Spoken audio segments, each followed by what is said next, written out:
Salam aleykum dəyərli izləyicilər, hər birinizi xoş gördük. Çox vaxt şərh bölümündə yazırlar, izləyicilər yazırlar ki, gec-gec görünürəm ekranda, amma yəni kanalımda tez-tez həmin videoları yükləyirəm. Yəni görürsüz ki, müxtəlif Ukrayna kanallarında müsahibələrim olur və ən sonuncu videom Vitali Barvienko'nun kanalındadır. Yeni bir kanaldır. Yəni Vitali Barvienko Ukraynanın 3 çağırış Ali Radasının deputatı olmuş bir siyasətçidir, hüquq elmləri doktorudur. Yəni mənə çox xoş təsir bağışladı. Onunla da belə razılığa gəldi ki, onun da kanalına əməkdaşlıq eləyəcəyik. Bugünkü lakonik olaraq sizinlə paylaşmaq istədiyim fikirlər İran İslam Respublikası ilə bağlıdır. Yəni bilirsiniz ki, artıq bütün dünya mətbuatında İranın yəni yaxın vaxtlarda ABŞ və İsrail tərəfindən vurulma ehtimalı belə bir yəni proqnozlar, analitiklər bunu proqnoz edirlər.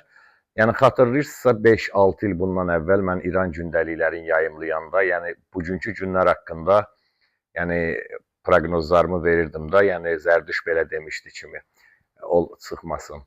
Demək, İranla bağlı mən ilk olaraq fikrimi bildirmək istəyirəm ki, İran bizə qonşu dövlətdir, yəni dost dövlət deyil, amma eyni zamanda yəni o boyda məsuliyyəti üzərimizə götürüb düşmən dövlət də deyə bilmərik. Çünki ən azından qonşuyuq. Yəni qonşularla da lazımdır ki, dostluq şəraitində yaşayasan. Amma böyük təəssüflər olsun ki, İran İslam Respublikasının rəhbərliyi həmişə ziqzaq siyasət aparır Azərbaycana qarşı. Yəni baxmayaraq ki, Azərbaycan prezidenti bir müddət əvvəl Qarabağa səfər eləyəndə Araz çayı üzərindəki körpünü göstərəndə qeyd eləmişdi ki, bu bizim dostluq körpümüzdür. Onlar nə bilim gəh şirin quyruğundan danışırlar, hansını ki, əstəğfurullah da demirəm də.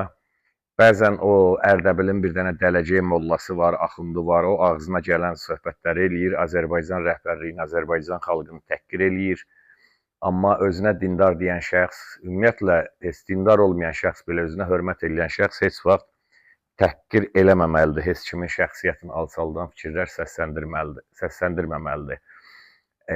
İranın bugünkü Azərbaycana qarşı apardığı siyasət belə demək olar ki, yəni İranın mən əvvəl, yəni illər öncə İranın 1-ci Qarabağ müharibəsində Azərbaycana elədiyi yardımları da həmişə bunun haqqında da danışmışam. Çünki məsəl var da, deyir, igidin başını kəs, amma haqqını yemə. Yəni münasibətlərin sonradan korlanmasında bir il müddətinə dələcəklərin Azərbaycana hakimiyyəti ələ keçirməsi, özünə demokrat deyib silah gücünə çevriliş yolu ilə hakimiyyəti ələ keçirdib. Sonra da Surət Hüseynov tanklarını xotlayan kimi qoşulub qaçanların ucbatından Azərbaycanla İran arasında yəni müəyyən siyasətdə soyuqluq, yəni müəyyən fikir ayrılığı yarandı. Yəni bunun fundamentini onlar qoydu. O ki qaldı İran xalqının, yəni İran xalqı deyəndə orada yaşayan bütün millətləri nəzərdə tuturam. Yəni mənim İran mədəniyyətinə, İran musiqisinə, İran poeziyasına böyük hörmətim, böyük sevgim var. Yəni mən səmimi hər şeyi danışmağı sevirəm və ən çox sevib dinlədiyim yəni ifaçılardan da biri Ustad Məhəmməd Reza Şəcəryandır, hansını ki demək olar ki, gündə ən azı bir dəfə, nə bilim, həftədə 2-3 dəfə dinləyirəm. Və eyni zamanda fars dilini çox sevirəm. Yəni Allahın izni ilə bu il fikrim var ki, indi biraz ingilis dilimi təkmilləşdirirəm, təkmilləşdirmə kursu keçirəm. İnşallah ondan sonra fikrim var ki, İtalyan dilini öyrənim və ondan da sonra onun ardınca yəni strateji planlarıma fars dili daxildir. Çünki bildiyiniz kimi mən şeir, qəzəl, nəzm yazıram. Yəni bizim regionda klassik janrda hər hansısa bir nəzmləri yazıb fars dilini ən azından bilməmək biraz problemlər yaradır. Yəni bizim də dilimizə fars dilindən, eyni zamanda ərəb dilindən olduğu kimi bir çox sözlər inteqrasiya olunub. Nəinki bizim dilimizə, hətta gürcülərin belə gürcü dilində kifayət qədər fars sözləri var. Və keçirəm sözümün Mustafasına, İranın vurulmaq məsələsinə. Yəni, mənə sual versəydilər ki, sən, Laçın Məmişov, istəyərdinmi İran vurulsun? Mən birinci növbədə bunun mənəvi tərəfi var. Qətiyyən mən heç vaxt istəmərəm ki, bizim qonşu dövlətlərimizin hər hansısa birində, hətta Ermənistanın özündə olsun belə, hər hansısa bir faciə olsun, faciə ilə üzləşsinlər. Çünki eyni zamanda nəzərə alsaq ki, İran İslam Respublikasında 35-40 milyona yaxın bizim qanımızdan, canı canımızdan olan Azərbaycanlılarımız yaşayır və eyni zamanda bizim qonşu dövlətimizdir. Yəni xalqın heç bir günahı yoxdur. Yəni bugünkü gün gördüyünüz kimi bütün dünyada yeni dünya düzəni qurulur, yeni dünya qurulur və dünyanın siyasi xəritəsində mən belə ehtimal edirəm ki, yaxın zamanlarda bəzi dəyişikliklər olacaq və İranın vurulma məsələsini birinci növbədə yenə deyirəm, mənəvi tərəfinə görə qonşuyuq. Biz heç vaxt qonşuların pis gününü istəmərik. Özə nəzərə alsaq ki, mən Şirvanlıyam, Şamaxlıyam. Şirvan şikəstəsində də deyir ki, əgər xəstələnsə qəddar düşmənim, demərəm qoyulsun, ölənim mənim. Yəni, heç zaman mən istəmərəm ki, İran xalqı faciə ilə üzləşsin. İkinci bir məsələsi odur ki, dostlar, hal-hazırda görürsünüz ki, bölgəmizdə, yəni regionda Azərbaycanımız bu dəqiqə ən güclü, ən belə möhtəşəm xarici siyasət aparan, dünya yəni siyasətində baxmayaraq ki, dünya xəritəsində bizi mikroskopla bəzən axtarmaqla oluruq. Heç bir çox əcnəbilər yəni xəritədə Azərbaycanın harda olduğunu bilmir. Amma bununla belə yəni bizim dövlətimiz artıq dünya səviyyəsində, dünya arenasında öz sözünü deyir və Avropanın enerji təhlükəsizliyindən tutmuş, yəni şərqdən qərbə gedən logistikanın bütün yolları hamısı Azərbaycandan bildiyiniz kimi keçir. Amma bizim ölkəmiz üçün bu dəqiqə yeganə bir təhdid nə ola bilər? İranın vurulması. Təsəvvür edin, Allah eləməmiş, əgər İran vurulası olsa, yəni neçə milyonluq dövlətdir da, 70 milyondur yoxsa neçə milyondur İranın əhalisi var. Təsəvvür edin ki, bir, çox demirəm, 10 milyon qaçqın Azərbaycana gəlsə, bizim ölkəmizdə hansı demoqrafik problemlər yarana bilər, hansı fəsadlar törədə bilər. Və bəzi urra patriotlar gecə-gündüz deyirlər, ay İranı vuracaqlar, İranı neyniyəcəklər və bir sözlə, laf tutalım İran vurulsa belə, İranı kim vuracaq? Amerika vuracaq. Amerika kimdir? Amerika sizin bəzilərimizin təsəvvür elədiyiniz kimi demokratiyanın, düzgünlüyün, nə bilim, ideal bir dövlətdirmi? Xeyr. Mən 2015-ci ildə Amerika Dövlət Departamentinin Cənubi Qafqaz üzrə nümayəndəsi ilə Tiflis şəhərinin Marriott otelində görüşəndə mən ona belə bir sual verdim. Dedim, İraqa nüvə silah axtarışı ilə girdiniz. İraqdan nə ilə çıxdınız? Səddam Hüseynin nüvə silahını tapa bildinizmi? Xeyr.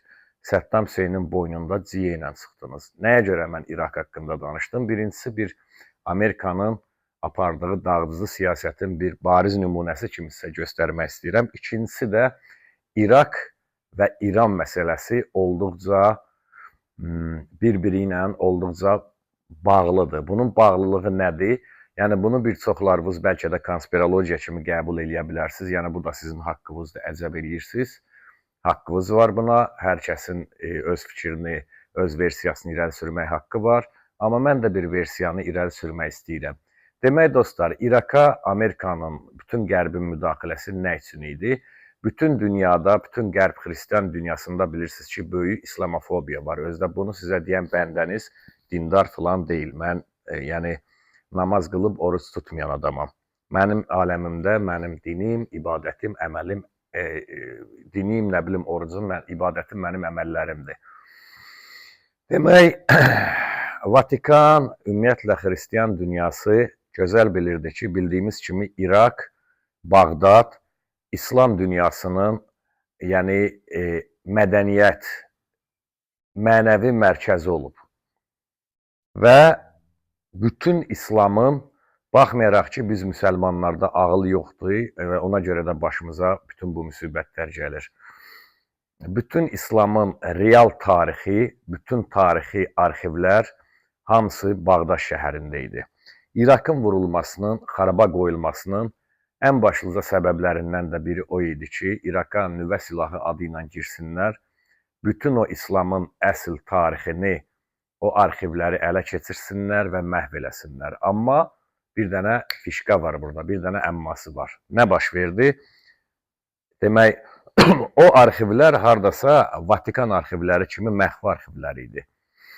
Yəni, Amerikanlar ora girəndə, Amerikalı mütəxəssislər ora girəndə, orada gördülər ki, sən demə, illər öncə İran İslam Respublikası öz alimlərini, dinşünaslarını, tarixçi alimlərini İraka göndərib o arxivlərin böyük bir hissəsinin surətini, kopyalarını çıxarıb aparıblar İran İslam Respublikasına. Mən sizi əmin eləyirəm ki, əgər İran qurulası olsa, Allah eləməmiş kimi, əsas səbəblərdən də biri o olacaq ki, həmin o xristiyan dünyasının qorxduğu o arxivlər, o tarixi sənədlər İraqda məhv eləyə bilmədikləri o surəti çıxarılan sənədlər İranda var. Başlıca səbəblərindən də biri, böyük ehtimalıma görə mən elə hesab edirəm ki, bu olacaq. Belə işlər dostlar, hamıdan xahiş edirəm, kanala abunə olun, like düymələrini vurun, şərh yazın və paylaşın. Yəni, sifariş edirsiniz ki, tez-tez görün, ay nə bilim neynə, ay nə bilim filan şeylə bağlı fikirlərimi paylaş. Mən gəlib paylaşıram, danışıram, amma baxıram ki, siz o var-yoxnamədən incilər danışan, söyüş söyənlərin kanallarında gecə-gündüz orada pastayanlı propiskasız. Yəni, bu da öz işimizdir. Sadəcə mən özümə borc bildiyim işi, özümə xoş olan bir işi görürəm. Yəni, kanala aktiv dəstək olan hər bir kəsə əvvəlcədən öz təşəkkürümü bildirirəm. Çox sağ olun və Mikhail Katsının Daily Europa və Vitali Barvienko'nun yeni açılmış Dunay Təhqiqatlar Mərkəzinin kanalına da xahiş edirəm, abunə olun. Orada da aktiv şərhlərinizi yazın. Çünki sonuncu videomun artıq şərh bölümündə bizim qonşularımız Tigranoidlər olduqca böyük aktivlik, canfəşanlıq eləyirlər. Demək, bizim orada danışdığımız, səsləndirdiyimiz fikirlər onlara böyük yer eləyib. Allah Azərbaycanımızı qorusun. Hamımıza Allahın salamı olsun. Esselamu aleykum.